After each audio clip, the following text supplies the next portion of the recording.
चंदन सर्वांगे झिजून या जाय संतोष व प्राणे जेणे परे तैसे साधुजन मने काया वाचा सुख देता नोवे उदास। तो उसी रास्ते में भी वो और नारायण साईं दोनों भी वहाँ पर भी मिले थे। आंखों में आंसू आ जाते हैं कि स्वामी जी क्या करें कि गुरु जी आज जो है हमारे बीच में नहीं है। छेड़खानी हुई तो कब हुई, कितने बजे हुई, किसके माध्यम से हुई?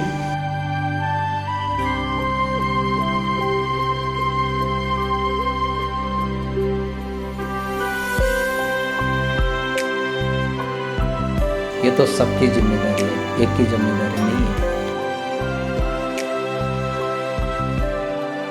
आज की डेट में आसाराम जी बापू का प्रकरण बोलते हैं जी। और आज तक ये सिद्ध नहीं कर पाए कि छेड़खानी हुई तो कब हुई, कितने बजे हुई, किसके माध्यम से हुई, और जबकि उनके दस्तावेज स्पष्ट है कि वो वहाँ थे ही नहीं जी। और लड़की बोल रही है कि नाबालिग बना दिया लड़की को और पॉस्को एक्ट ठोंक दिया जो इनके नेताओं ने बनाया था एक्ट, और 8 साल में एक दिन की बेली देना। उन्होंने समाज में जो बहुत बड़ी एक्टिविटी की, धर्मांतरण रोका, भारतीय संस्कृति का प्रचार किया, 40 गुरुकुल स्थापित किए, उनके जगह 400-400 आश्रम है, तो वो नहीं दिखाते। तो इन तमाम बातों में स्वामी जी इतना दर्द होता है। निर्दोष है ही, तो उनके ऊपर दोषारोपण किया है। अब अभी तो ये तो अनादिकाल से चल रहा है। साधु संत समाज के लिए कार्य करते थे। आसुरी वृत्ति जो है तो उनके यज्ञ में है या उनके गौशाला में है, इनके आश्रम में है, तो ये तो सदा के लिए काम मतलब वो जो है विघ्न डालने का करते आ रहे। तो इसीलिए जो है संत को और समाज को अगर एकत्रित होना पड़ेगा। बापूजी कुंभ में पहली बार हम उनसे मिले थे, उनका सत्संग भी सुना था। उसके बाद अहमदाबाद में भी हम आए थे, नासिक में वहाँ पे मिले थे। उसके बाद जब हम काशी से पैदल यात्रा कर रहे थे तो नेपाल, तिब्बत, चीन, तो उसी रास्ते में भी वो और नारायण साईं दोनों भी वहाँ पर भी मिले थे, नासिक में भी मिले थे। तो उनका तो घनिष्ठ संबंध है और वो जो है तो आज मतलब समाज का कार्य जो बहुत से रुक रहे, और बहुत से संत भी मतलब संत है या उनके भक्त है जो जैसे कि यहाँ औरंगाबाद में भी आश्रम बना हुआ है, वहाँ से भी आते हैं। कभी कभी उनके मतलब आँखों में आंसू आ जाते हैं कि स्वामी जी क्या करें कि गुरु जी आज जो है हमारे बीच में नहीं है। और संत इस जगत में जो आते हैं, जैसे मराठी में संतों ने उनका वर्णन किया है, धर्म रक्षणा कारणे साधु होता ती अवतरणे। धर्म का रक्षण करने के लिए संत जो है तो इस जगत में आते हैं और धर्म का प्रचार करते हैं, प्रसार करते हैं कि धारित धर्म जो सबको धारण करता है, सबको जीवन दान देता है, सबको मार्गदर्शन करता है, सबकी उन्नति चाहता है।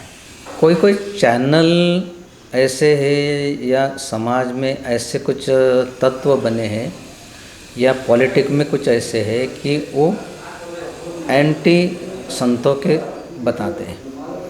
संतों का जो कार्य चल रहा है वो कोई नहीं दिखाता, और जो भी एजेंसियाँ उसके मतलब हिंदू धर्म के या संतों के अपोजिट कार्य कर रहे हैं तो उनको उजागर तो करना ही पड़ेगा। ये तो सबकी जिम्मेदारी है, एक की जिम्मेदारी नहीं है। तो सबको जिम्मेदारी है ही है, और उसी के थोड़ा सा समय तो लगेगा, लेकिन उसके बाद जो है तो ये सब तो हटेगा ही। तो उसके लिए प्रचार प्रसार तो सबको मिलकर करना पड़ेगा। एक मराठी संत है, उन्होंने लिखा है कि चंदन सर्वांगे झिजून या जाय संतोष व प्राणे जेणे परे तैसे साधुजन मने काया वाचा सुख देता नोवे उदास। जैसे चंदन है तो शीतलता सुगंध देते देते अपना पूरा मतलब समाप्त हो जाता है, वैसे संत जन जो है तो समाज के लिए जो है तो सब अपना जीवन मतलब लगा देते हैं। उसके बाद भी अगर कोई ऐसे उनके ऊपर दोषारोपण करे तो भी संतता अपना कार्य नहीं छोड़ रहे। तो इसीलिए संत का भी एक उत्तरदायित्व है और समाज का भी उत्तरदायित्व है कि दोनों मिलकर जो है, तो ये जो आपदा आई है, संत के निरपराध है, उसके बाद भी अपराध उनके ऊपर थोपा जा रहा है। और जो अत्याचार कर रहे हैं स्वामी जी, क्या लगता है आने वाले समय में उनका विनाश कैसा, किस रूप में, या फिर वो कैसे पराजित होंगे? अभी तक तो जितने जितने आसुरी शक्ति ने